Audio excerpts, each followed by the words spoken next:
respect this PepsiCo sign and the love. We wanted to interrupt that story to bring you this. The New York City Sergeants Benevolent Association is now holding a news conference concerning the commanding officer involved in the Eric Garner case. This comes a day after the announcement that Sergeant Kizzy Adonis will keep her job and not be forced to stand trial. We take you live now to the SBA offices in Tribeca, where President Ed Mullins is expected to discuss the settlement. Let's go ahead and listen in. Today is a day of reckoning, but it could also be a day of reconciliation. What Commissioner O'Neill should have said, but did not say, is today is a day of truth. I agree with Mrs. Gardner when she said they don't want the public to know how deep, how wide, and how high the wrongdoing in this case went. So let me begin by identifying this as a day of truth.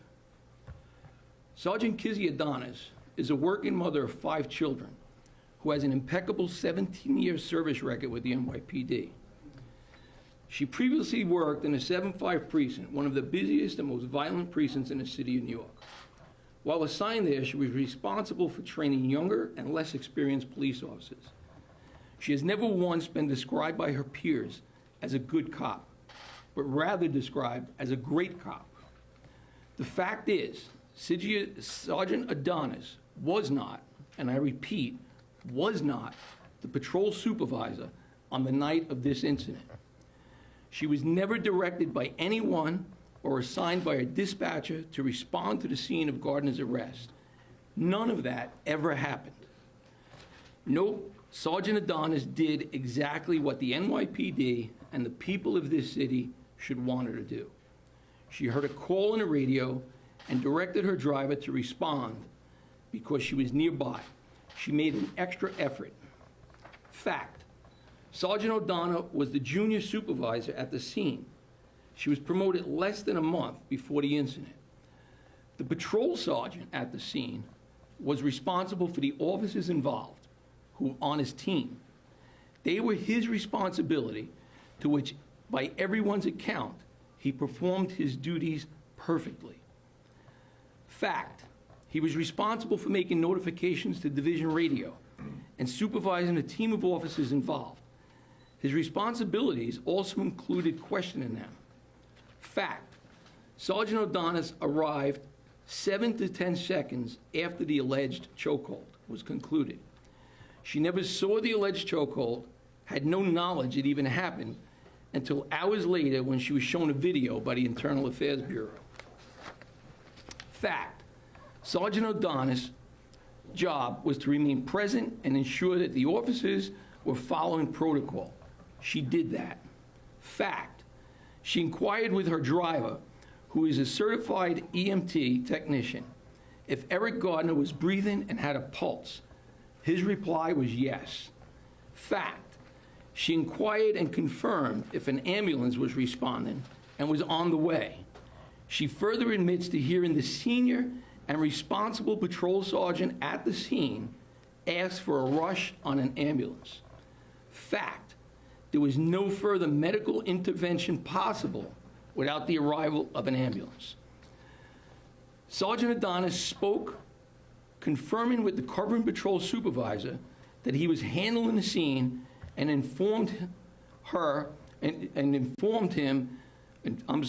he informed her to proceed to her previous assignment. The covering patrol supervisor then advised her, and I quote, "You go, I got this." Fact, when Sergeant Adonis proceeded to her previous assignment, Mr. Gardner was alive and expected to survive. Fact, Sergeant Adonis learned about Eric Gardner's death while at her borough command. Fact, Sergeant Adonis immediately notified supervisors that she had been at the scene and returned to the 120 precinct to assist in the investigation. Fact, Sergeant Adonis was questioned at length on the night of the incident by the Internal Affairs Bureau and later testified before the grand jury in Richmond County. Fact, Sergeant Adonis was also questioned twice by 2 separate teams of federal prosecutors. Fact, everyone who questioned Sergeant Adonis found her testimony credible, complete, and accurate. Fact, 18 months after Eric Garner's video was viewed around the world, and 18 months after she was questioned by the Internal Affairs Bureau, she was inexplicably charged with failure to supervise by then Commissioner Bratton. Fact, Sergeant Adonis was the only member of the NYPD at the scene other than Police Officer Daniel Pantaleo to face disciplinary charges. Fact, as we stand here right now, no reason was ever given as to why it took the NYPD 18 months to bring disciplinary charges against Sergeant Adonis. Fact, for no reason other than to placate anti-police activists, the Gardner family emissaries, she was then placed on modified duty for 3.5 years. Fact, we have always considered the decision to bring disciplinary charges against Sergeant Adonis to be irresponsible. We believe the NYPD's decision to continue the disciplinary process to be reckless. Fact, the NYPD was consciously aware of and intentionally disregarded the rights of Sergeant Adonis for nearly 4 years. It was and it remains a shameful chapter in NYPD history. Fact, this is also another example of how supervisors have historically been charged merely for being at the scene of a job that has gone bad. Fact, when Sergeant Adonis was initially charged, she indicated that under no circumstances would she plead guilty to any disciplinary charges. Why? Because she did nothing wrong. Sergeant Adonis had and continues to have the full support of the SBA, and our legal team was well prepared to fight these charges. Fact, approximately 2 weeks ago, the SBA was approached by the NYPD to determine whether there would be any circumstances under which Sergeant Adonis would be willing to enter a plea of guilty. We unequivocally refused to do so and said no. Fact, following negotiations with the Advocate's Office, we agreed to a disposition of the disciplinary charges, whereas Sergeant Adonis agreed to forfeit an accrued monetary value of 20 vacation days and not plead guilty to any wrongdoing. This is commonly known but rarely offered as a nolo contendere. She never pled guilty. Fact, this plea became acceptable to Sergeant Adonis, not because she felt she did anything wrong, because she and the SBA have absolutely no faith in the disciplinary system within the NYPD. We say this in consideration of a deal that was nearly complete on behalf of Officer Pantaleo and pulled at the very last minute. In addition to the existence of continuous policies of white shirt immunity that exist in the NYPD. Again, this plea was conditioned upon Sergeant Adonis' refusal to admit to any wrongdoing, any misconduct, and she accepted a nolo contendere plea because it does not require her to admit that she failed to supervise. Fact, Sergeant Adonis never failed to supervise. She did her job. She did exactly as she was trained to do.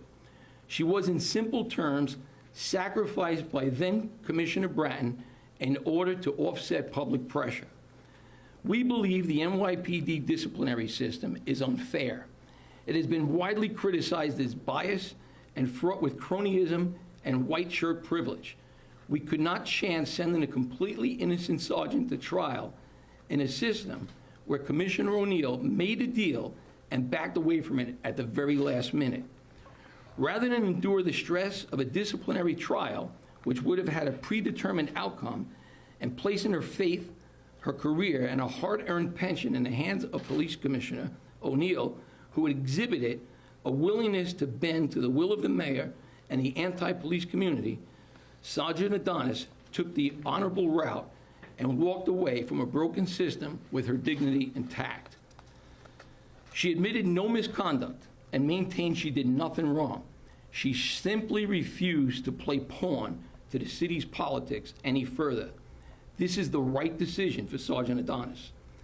Adonis and her family and the SBA fully support her decision to resolve this case in this manner.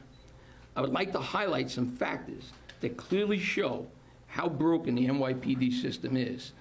As I stated earlier, I agree with Mrs. Gardner when she said they don't want the public to know how deep, how wide, how high the wrongdoing in this case went.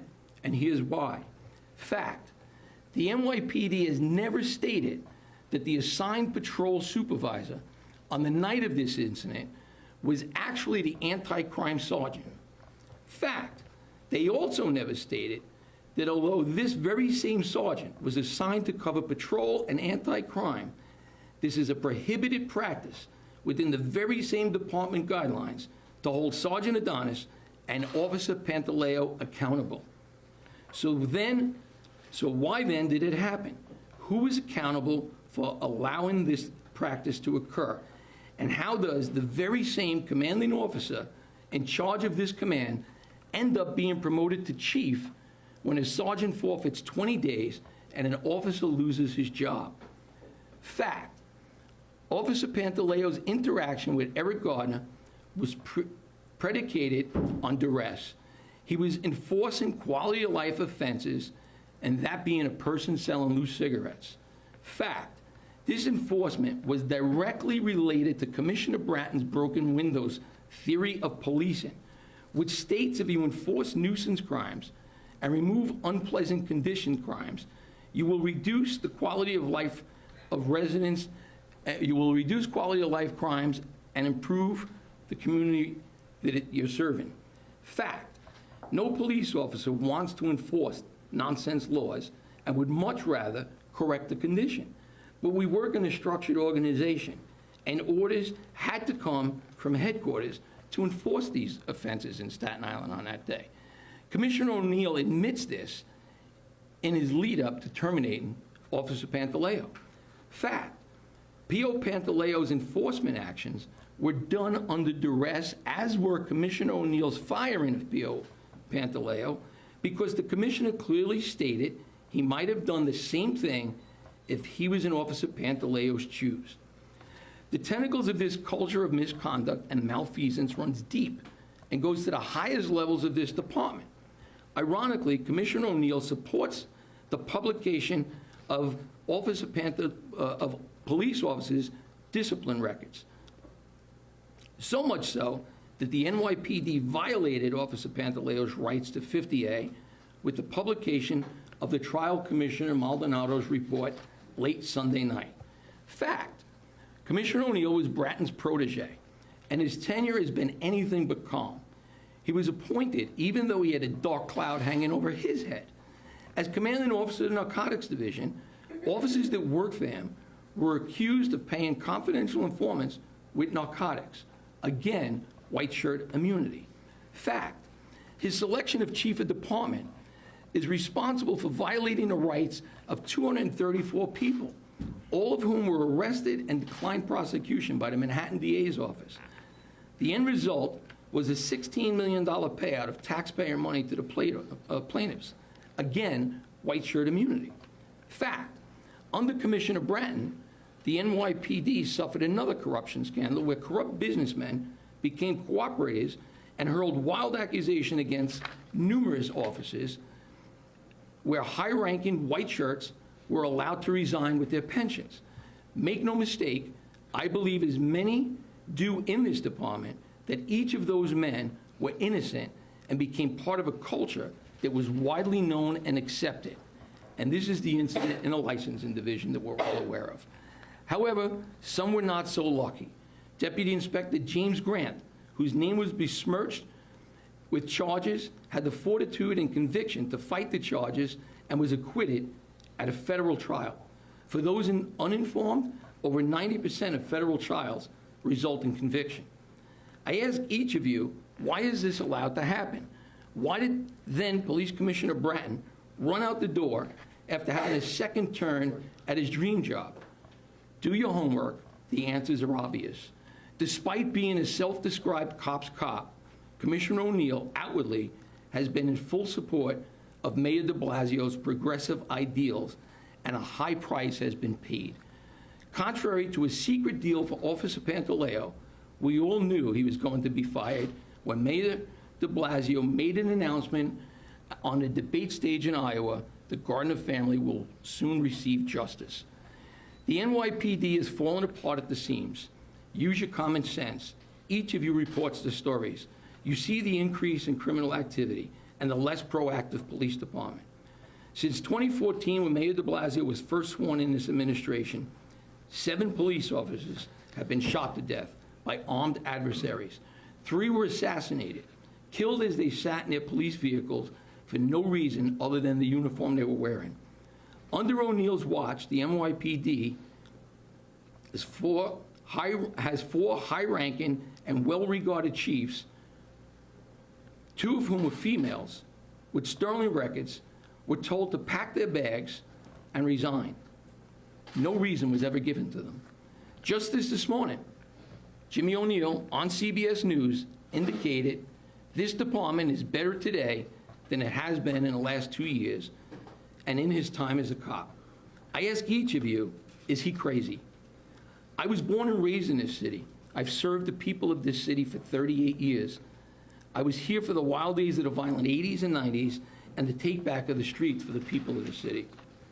But in my 38 years, I have never seen or experienced a disdain for police officers that results in anarchy on the streets. People now feel emboldened to douse officers with water, hurl projectiles such as bottles and food, taunt them and threaten them, and behave in a manner they see fit to antagonize police officers. Just this past weekend, in the confines of the 7-9 precinct, officers were literally shot at. Mayor de Blasio describes this as a drunken crowd, and Jimmy O'Neill has said nothing. When people are arrested for these crimes, they're out the system before the officers finish the paperwork. Attacks against officers continue to ratchet up with no support from the mayor or the police commissioner. To all the chiefs, deputy commissioners, and union officials who sit silent as chaos reigns around us, shame on each of you. Shame on you for allowing and contributing to this path of destruction. Fact, the men and women serving in this department are good people who often must enforce bad policies and be involved in ugly incidents. Sadly, this is what police work entails. But when things go bad, such as in the Garner case, they should not be abandoned by the elected and appointed leaders. No, those leaders have a responsibility to tell the truth. To the men and women of the NYPD, believe me when I tell you, the people of this city do support you. They need you. They depend on you. They want to be safe. There are poor people living in crime-ridden neighborhoods, trying to live, trying to fulfill the American dream. Do not abandon them. Stand shoulder to shoulder, support each other, be vigilant, and never quit. Do not back down. You are the only thing standing between evil and good. Police officers and detectives who find themselves in difficult situations, call your sergeant. The sergeants of the NYPD are highly intelligent, highly competent, and they will guide you through any situation. If need be, we will bring additional support to a scene. For the cop haters, water bucket throwers, shooters, and people who resist arrest and disrespect police, you do not own these streets, nor do you have the right to prey upon innocent people. We are coming for you. You will not be allowed to harm any member of the NYPD and walk away. This city, these streets, and all the benefits of this city belongs to the people. To Commissioner O'Neill, just this morning you stated on CBS News you are responsible for the safety of nearly 8 million people. You are also responsible for the safety of all the members of the NYPD. On Monday, you stated that the cops probably don't like me very much right now. I don't believe that to be true. The fact of the matter is, the members of the NYPD do not respect you. They have no faith in your leadership, nor do they trust you. This department needs to change immediately. Commissioner O'Neill, I ask you for the good of this department. I urge you to do what is right and resign immediately. Mayor de Blasio, you will no longer be allowed to run this city on the backs of the working men and women of the NYPD. If you are looking for a problem with the NYPD, we will accommodate you. But I believe you and I both know this is the wrong thing to do, and it will accomplish nothing. To Mrs. Gardner and her family, I too want answers. We believe, and we all deserve it. I therefore extend an open invitation to the mayor, community leaders, political officials who truly have a sincere interest and heal in this city and move this department forward, I offer you to work with you. We may agree or disagree on many topics, but as I stated, I was born and raised in this city and have committed 38 years of my life to serving the people of this city. It remains the greatest city in the world, served by the greatest police officers in the world, the NYPD. We cannot let this city return to the bad old days. And lastly, I want to reiterate, Kizzy Adonis is innocent. She never pled guilty. You were never told the truth of who was in charge that night, and the dirty little secret, which is a common practice to not do, that occurred by having one sergeant do 2 jobs. I open the floor to questions. Mr. Mullins, can you put this in context? How many police officers, how many sergeants faced charges and specifications in 2018? And what's some other conduct that's resulted in a vacation loss of 20 days? I couldn't give you the exact number of how many. Penalties vary from anywhere from a day could happen to some people have lost 30, 40, 50, 60 days. Some people have been suspended. Some people have been terminated. Some people lose 10, 15 days. Each case is different. When you want to put that in context of how we hold people accountable, and we could use Sergeant Adonis, for example, of a failure to supervise, she forfeits 20 days of vacation time. But we promote the commanding officer who disobeys the rules to chief. How is that?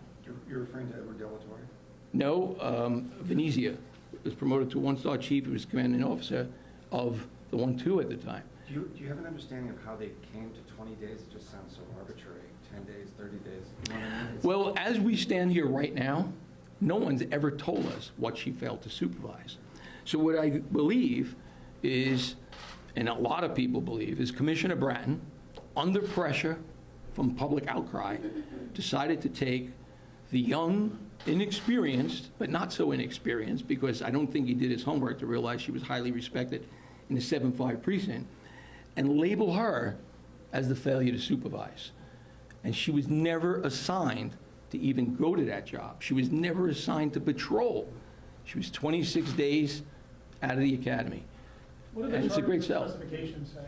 It just says failure to supervise Doesn't without even worry specifications, about- and no one's ever answered us. How much of the vacation days What can you? deal did you understand was in the works, and then what fell apart? And how did I understand Officer Pantaleo was keeping his job. That's what I understand. Not his job, was keeping his pension. He would be allowed to vest. And I know that to be a fact. You're going to have to do the homework on it. But that was in the works. And how was that contingent on what happened to Sergeant Adonis? Well, there's a trust factor. If you know that this is going to happen and you change at the last minute, how in the world can I send a sergeant with nearly 18 years on to trial to defend herself when the outcome's already predetermined? It was predetermined in Iowa, on a stage in Iowa. I mean, you think about it, there's a bigger picture here. It's the mayor's election, and he's not going to keep getting questioned. So when you want to talk about duress, Jimmy O'Neill was under duress to make a decision. I mean, you look at the guy, he looks sick on what he did. But at the end of the day, it's done. Now, the other day he said there was going to be a trial, and then 2 days later, there was this agreement, there was this settlement. So what happened? There was a settlement prior to him saying there was going to be a trial. Are you saying he was It was- disingenuous about that and he knew full well there was a settlement, or was this going on The behind? settlement was not in his hands at the time of his press conference, but we were in the building. We had signed off on a settlement without his signature, and his signature was signed the next day. So who signs off on that? Trial commissioner. How much are these 20 days worth? Roughly about $5,000. But also take into consideration that we have a sergeant who did everything right, never been completely honest with what she failed to do, but she was modified assignment, front page of the newspapers. We're still talking about it 5 years later. 5 years later it took to figure out this discipline case, when we all knew the federal government wasn't prosecuting this case at least 2 years ago. 5 years it took that she's gone through hell and been disgraced for something she didn't do. How much Yes. of a role? Clarify, Sergeant Saminoff, is that the sergeant that was? He was the patrol supervisor. Nope, he was the anti-crime supervisor who was assigned to cover patrol. and he did exactly what he was required to do. But he wasn't supposed to be covering both. And that lies on the commanding officer. And was he there before Sergeant Adonis? They're seconds apart. And you Yes. believe that scene that day was perfectly supervised? Under the circumstances, what does perfectly supervised mean? Should I have a lieutenant come? Should I have the duty captain come? Should I do all of these things? I've done this. I've done 20 years in the street, always in enforcement. When something happens in the street, your priority is to get, first of all, you make an arrest. There's resistant arrest. And we can't deny that Eric Garner resisted arrest. Was it worth the crime? No. I think if we ask everyone, should we have been doing this back then? We can second guess it 5 years later and say no. But at the end of the day, we had a resistant arrest that went bad. He had terrible health conditions. On top of that, it compounds the situation. So you have an individual go down. When he goes down, you have a trained EMT who's actually brought to the scene, if you think about this, by Sergeant Adonis, because it happened to be his driver. And that EMT confirms he's breathing, confirms that a bus is coming, an ambulance is coming, and we're trying to get him out of there. If you watch that video, and I've watched it hundreds of times, I'm not impressed with the response from the EMTs. I'm not, okay? And, combine all of that, we have a sergeant who is covering 2 responsibilities, who fulfilled all the obligations of what occurred, made all the notifications, made sure a bus was coming. He did everything required. In addition to that, we had an extra sergeant show up who went out of her way to see what she could do. If he fulfilled all the responsibilities, why do you have an issue with him doing double duty? Because department policy, the very same book to which we judged Sergeant Adonis and Officer Pantaleo prohibited chokeholds, also prohibits anti-crime supervisors from going on patrol and covering both duties. I was just in a precinct yesterday, had a conversation with a commanding officer who confirms that to me. Says, I would never do that. He didn't know that. None of you knew that, did you? Anyone here know that? Why not? Why not? Because it's in the very same book to which we judge the individuals in question. 2 people. Just on the disciplinary system again? I'm sorry. What's the current status of Sergeant Adonis? Is she back on the streets now? Sergeant Adonis is, she's full duty. She's working. I don't know specifically her assignment. I don't believe she's outside as of yet. I believe she will eventually be back outside, and she should be. She should be. So she has a gun back? She has a gun. She's been off modified assignment for a while. For some reason, I think she's doing administrative work at the precinct. Do you agree with I'm going to go this way and bounce back, yes. O'Neill said this morning that the Kizzy Adonis case would be the last disciplinary case they would do related to Garner. He's right about that. But, once again, the word arbitrary comes up. Like, there are other cops. Garner We're 18 months. It just seems so like, okay, so why stop there? Or why do it at all? We're 5 years past the ability to do it. No one's telling you that. We're 5 years past the ability to invoke any kind of disciplinary action. You have 18 months to do that, okay? And to be quite frank with you, we're looking at other cops. It's not about other cops. The cops responded to assist an officer who was trying to make an arrest. Why? Because someone from above has these policies. That's what this is about.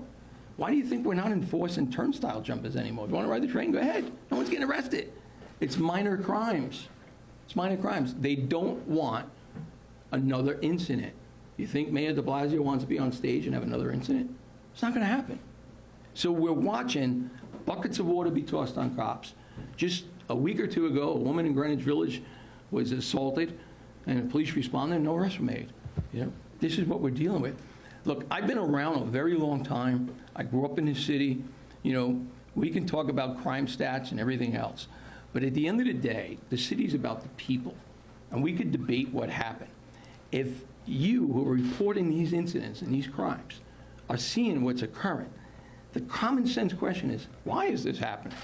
Even if Mullins is wrong, ask yourself, why is this happening? Why are cops allowing buckets of water to be thrown over their heads? What role do you think the mayor played? What role do you think the mayor played in these decisions, the disciplinary decisions, and then the Puppeteer. That was the role. The mayor had the commissioner as the puppet to do what was told to do. Yes? Commissioner O'Neill was on our morning show this morning, and speaking to Pat Lynch, he said, I understand he has a job to do representing his members.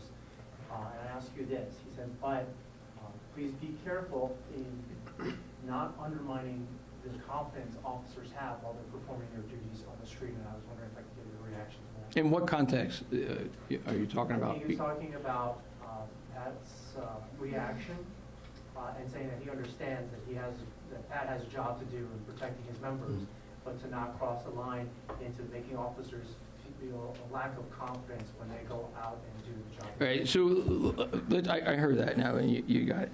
Let's look at what Commissioner O'Neill said, okay? He's concerned about officers gaining a lack of confidence as a result of what Pat said. First of all, I don't represent Officer Pantaleo, Pat does, number one. Number two, Pat didn't make the officers out there have a lack of confidence. This was created by the de Blasio administration and O'Neill. That's where this is created. Pat didn't make any statements until a day or two ago. And what was occurring before that? Buckets of water, things coming off rooftops, cops being shot at. That happened over the weekend before Pat even made a statement. This has nothing to do with what Pat said. Commissioner O'Neill needs to say certain things, and you have to understand that. And for the last couple of years, he said a lot of things. But not everything he says is true. And, you know, the rank and file, I talk to the cops in the street. The bottom line comes down to, I don't want to see any cop in this city, I don't want to see any cop in this country get killed. But the way we are operating right now, we just this past weekend in the 7-9 precinct, we can just shoot at police officers and say that it was a drunken crowd. I mean, we're playing with fire right now. We've had 3 police officers assassinated, all under de Blasio's watch, and while O'Neill was chief of patrol and chief of department, and he was actually the commissioner in Officer Familia's case. You know, this has got to stop. And if you talk to the rank and file, you all have people in the field that you know and you talk to. They're telling you what I'm telling you. They're not telling you this is Disney World out there. Someone here. I'll come up here. Great. Ladies first.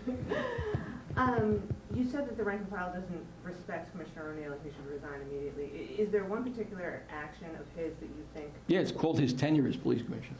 It goes back to the assassinations. It goes back to the protests in the street. It goes back to the Sergeant Barry we failed scenario, where every officer begins to realize, wait a minute, what's happening here? Why am I going on patrol and jeopardizing myself? It goes back to indecisiveness. You can go as a commissioner to every street name and ceremony. You can go to every event. You can go to do motorcycle runs, play hockey with people. You can do all of those things. But that doesn't make you a leader. It doesn't make you respected. It just makes you one of the guys. And he said the other day, I've been a cop my whole life, but I'm not a cop anymore. Well, Commissioner O'Neill, I've been a cop my whole life. Long after I retire, I'll remain a cop. There's a difference. Yes? And are you instructing, sorry, just to follow up, are you instructing your members to do anything similar to what the people? No, I'm instructing my members. Listen, I support Pat and what he does, okay? And he's got a different case than my case. But we're in charge of the cops in the street. We're responsible for people's lives.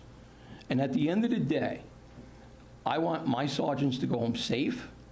I want them to be accountable to the people they lead, to make sure every cop that works for them comes back and signs out and goes home safe. And the people in the city who believe in us, who support us, they deserve to not be abandoned. And if it requires us as sergeants to lead the cops through whatever debacle they're in, then we'll do it. We're competent enough and intelligent enough to do it. Pat wants a supervisor, we will be there. If we can't answer whatever the situation is, we will go a rank above. We will utilize the resources this department has, but we're not going to allow people to get killed. That's not going to happen. Yes? I was just going to ask if she did, are you going to be Read your mind. to do anything differently here, given what happened with Don? There's nothing to do differently. What we're doing differently is we're telling you the truth. We're telling you the facts of what occurred. Okay? We can debate chokehold all we want. It's not going to change anything right now. I have my views. Everybody has their own views. It's going to not change anything. The difference is you're hearing the truth. I gave you a scenario of white shirt immunity. I agree with Eric Garner's mother. We want answers. But don't blame the cop in the street that night. It didn't start with a 911 call and cops coming to help each other. They did what they're trained to do. There was a fight. Officer Pantaleo tries to stay from going through a plate glass window, and things went bad. No different than chasing someone who shot at you, you trip, your gun goes off and hits some kid in a baby carriage. That would be tragic, but it can happen. Yes? Commissioner O'Neill impaneled two federal judges. They're all full of beans. Mary Jo 6 White's months. panel is all full of beans. I sat with them. I have given them a lot of what I just gave you and more. None of that report said it. I gave them names, dates, everything. They've ignored it. They claim there is no white shirt immunity. Then I ask all of you, how do you promote a guy who's in charge? How do you do that? The disciplinary system doesn't appear to have changed one bit since they went through. No, here's how the disciplinary system works. It works when there's a political debacle, and who are we going to blame? That's when it works, okay? I brought to everyone's attention Captain Noonan in Staten Island, who verbally abused people in that command. And what did they do? They said they would transfer him. They would speak to him. Instead, they promoted him. What do we do with cops? We torture them. We send them to Viper units. We discipline them. It's wrong. It's wrong. You can't have a discipline system that lacks integrity. And right now, it lacks integrity. Sergeant Mullins, what would you do if you were the sergeant, you found one of your officers had filled out a form incorrectly, falsely certifying that there'd been no force used when there was, that someone had sold 10,000 cigarettes when he hadn't? What would you do to that? I'd have to ask him. I don't know why he did that. Did he have the information? Was he told, here's what would happen? You know, here's what we have. I don't know what the answer is. In the struggle. He was, but that doesn't mean, how it works is I make an arrest, right? You're my sergeant. I come in, Ed and I are partners. He's doing paperwork. I tell him this is what happened. Or I'm going to the hospital. I got an injured hand. He's taking the paperwork, and he gets the wrong information. I don't know how that happened. I don't know. And the answer to that would be within that officer. Anyone else? Can we just go back to Adonis for a second? Sure. I just wanted to ask. Which is really the most important part of this. There was reports that she, when she showed up, she said to the officers, they were on the ground, they were holding Eric Garner down, let up, you have him. Is that accurate? And also, No. should she have acted more aggressively to get the officers off Eric Garner? There was nothing, if you watch closely on that video, she shows up and they're already down, and Eric Garner is not resisting. What she does is has her driver, is he okay? Is he breathing? Yes. Is a person who's trained, has the skills to make these determinations. Is it a bus coming, an ambulance? Yes. She then works with the other sergeant, and she continues to her previous assignment and confirms with the other sergeant who says, I got this, you go.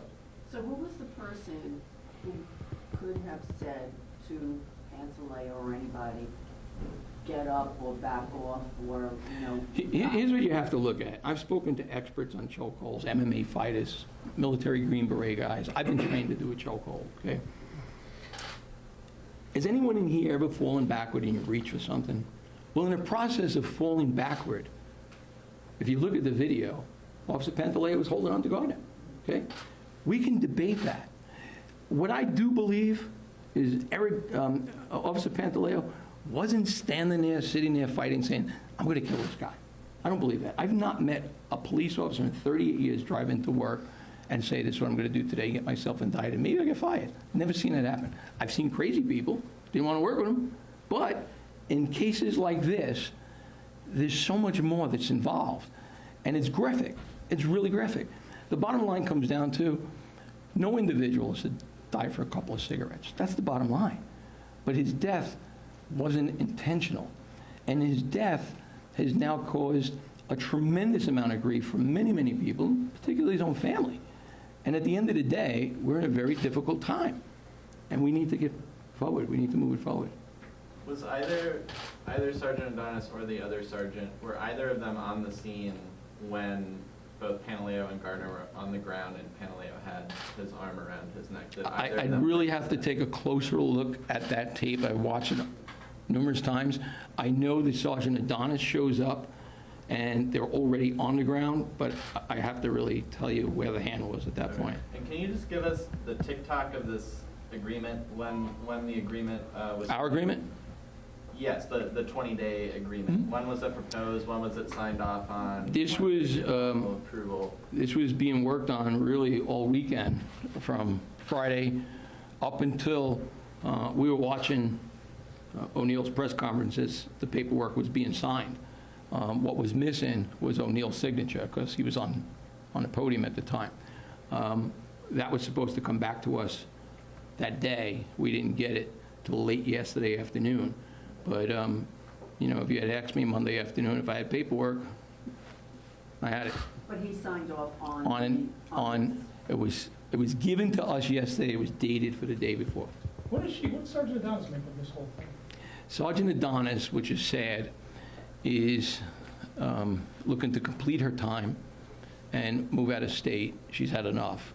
And the sad part about that is that for a police department that tries to be diverse and have talent, we're going to lose someone with talent who's highly competent and did a job. Complete the time in 3 more years? Is that what that means? It was signed yesterday? I'm sorry, it was signed yesterday. So meaning she's 17, she's 3 more to go, and then she's moving out of state? She's probably going to move out of state. 17 or 18 years. I think she's close to 18. However much time she has left, Let's, for argument's sake, we'll split the baby and say she's got 2.5 years left. Was there anything else offered besides the 20 days? We wouldn't accept anything else, so it wouldn't matter what they offered. You know, we were planning to go to trial. We actually believe that at trial, we could completely exonerate her based on what we know and information that we have. But once Commissioner O'Neill balked minutes before his press conference, that's the telltale sign that this is a fixed system. He balked about what? The deal that they were having with Officer Pantaleo. But you'd already said you're going in to sign a deal. We were in, well, it's a longer story than what I'm giving you, but counsel was there preparing to do this deal. And I had received information that they were doing a deal for Officer Pantaleo. So I went into the building, we held everything up, and that's why he could not answer your questions at that press conference, because I had the paperwork at that point. So when he spoke, he hadn't signed off on the Correct. 20 days. So Correct. he could only say. What he said was true. Right. What he said was true. He did not have that paperwork. Yes. Just in the last few days, have you spoken to the commissioner on the phone? What was those conversations like? Yeah, we're going to have dinner probably tomorrow night. That's just a joke. And then what was the deal they were trying to broker for Pantaleo? I understand Officer Pantaleo was keeping his pension, and he'd have to leave. So he would have resigned, and then? He would resign with his pension. What borough is Sergeant Adonis in? Brooklyn.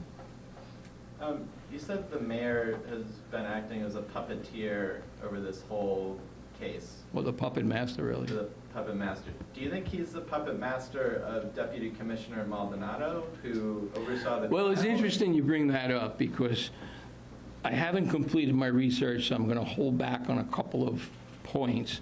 But there's a long food chain that ties them all together. And I ask all of you, why did the department violate 50A and submit her report the other night to the media? They broke the law. Who's responsible for that? Is there an investigation going on for that right now? But don't you think that was leaked so that it's out there with a statement from certain people to... Well, my theory is it's leaked. It's leaked because they have to change the deal at the last minute. That's my theory. All right? Once the public sees this report, got to get rid of the guy. So you think City Hall leaked that? Yeah, it either comes from City Hall, Maldonado, or it comes from somebody, because it shouldn't have come out. It shouldn't have come out. And I didn't have it, and I'm sure the PBA didn't have it, so somebody had to do it on the other end. So can you just briefly explain in layman's terms what failure to supervise means? Failure to supervise is basically, I'm going to say, being negligent of your responsibilities to oversee the people you're in charge with. And I think negligence is the key word to something like that. If I am on patrol and I have cops that are not answering the radio, nowhere to be found, and I allow that to happen, not question where they are and they're missing for hours, I would say that's failure to supervise.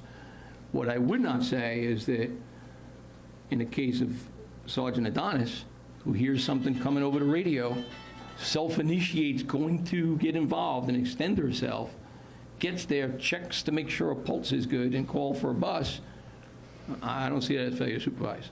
And even before she leaves, she's confirming that the supervisor who was in charge is going to handle this. That's pretty accurate to what you should be How doing. many NOLA contendere type police? Very, very rare. Can you give me 5, 1, 10? I know of one in my 38 years. I'm sure there's more. Andrew, It's very rare. very, very rare. Granted, if there's other Very rare. litigation, which makes a resolution impossible. Can we say count them on one hand, or 2, or just to give them some sense? 1 or 2, yeah. Okay. I would venture to say that why that might have been agreed to is because the NYPD knows they have no case. Why do you And think that would be Sergeant Adonis was the one who was targeted as a supervisor as opposed to the other individual? Listen, if anyone knows Commissioner Bratton, that's P.T. Barnum, okay? Commissioner Bratton, can sell sand in the desert. He has a junior sergeant. Everyone's attacking.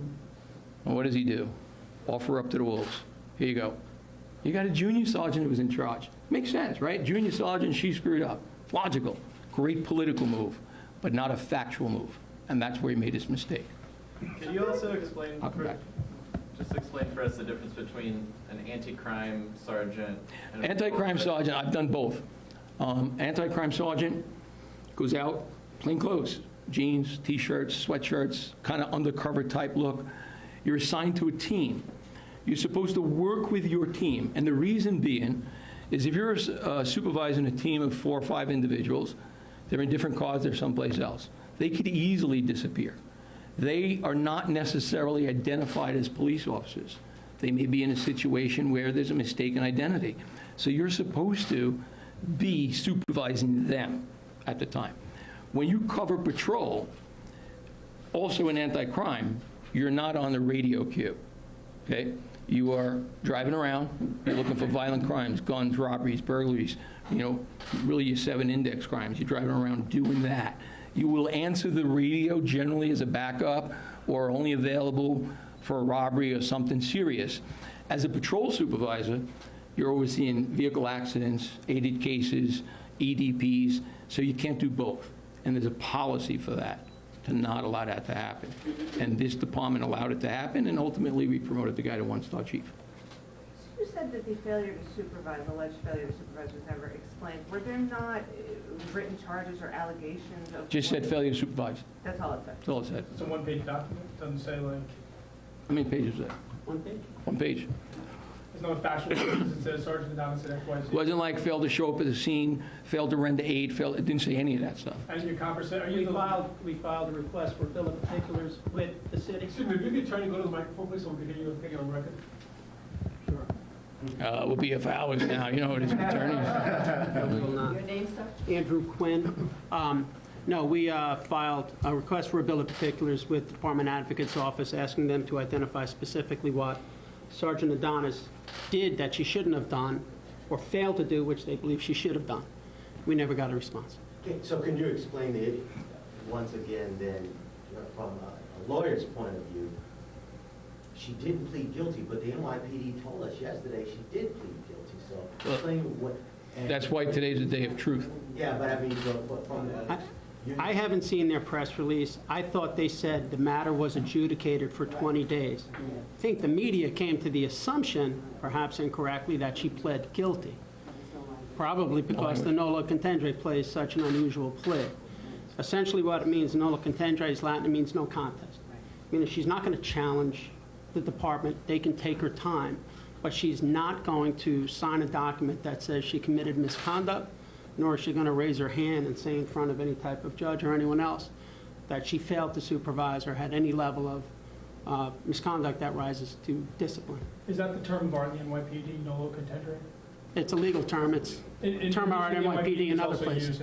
Yeah. Okay. Yeah. Do you know if Internal Affairs, when they interviewed Sergeant Adonis, said to her, this is what you didn't do or should have done? We were told from the very beginning, everything was good. From the very beginning. The night of the incident, everything was good. She did nothing wrong? They said everything was good, everything was proper. You know, not that the incident was bad, that we had a death in custody. Look, the NYPD gets deaths in custody. That happens. We have prisoners hang themselves, okay? That happens. So dealing with a death in custody, we do deal with. How it happens is a whole different story. But that night, I knew what was going on. I was notified by the people representing the sergeants that we were good. You know, this was an investigation that was going to continue, but no one was found of wrongdoing that night at all. Can you tell us the name of the other sergeant who was on the scene and where he is now? It was Samanith, we said, right? Samanith. I'm sorry? Samanith, I may be pronouncing it wrong. That's Manatha. I'll go with it. And what's he doing? I don't know exactly where he's working, but he's full duty and he's out and he's doing his job. And he was the supervising sergeant? He was the anti-crime sergeant Right. that was told to cover patrol. Okay. So Okay. he had this dual role? He had a dual role, and the significance of this is the book. A failed to supervise, a prohibited chokehold. What about that dual role that someone allowed to happen? We promote you for that. The very same book that we fire you and take your penalties away in time, we promote you if you're a white shirt. Did he give the order to arrest Garner? I believe if I'm correct, he didn't give an order, no. I believe he gets there after Gardner's on the ground, if I remember he shows Oh, up. so he was summoned to the scene after? It was a call for help that came over the radio. Oh, Right, okay. right. And then he was there after, so now they're wrestling already on the ground.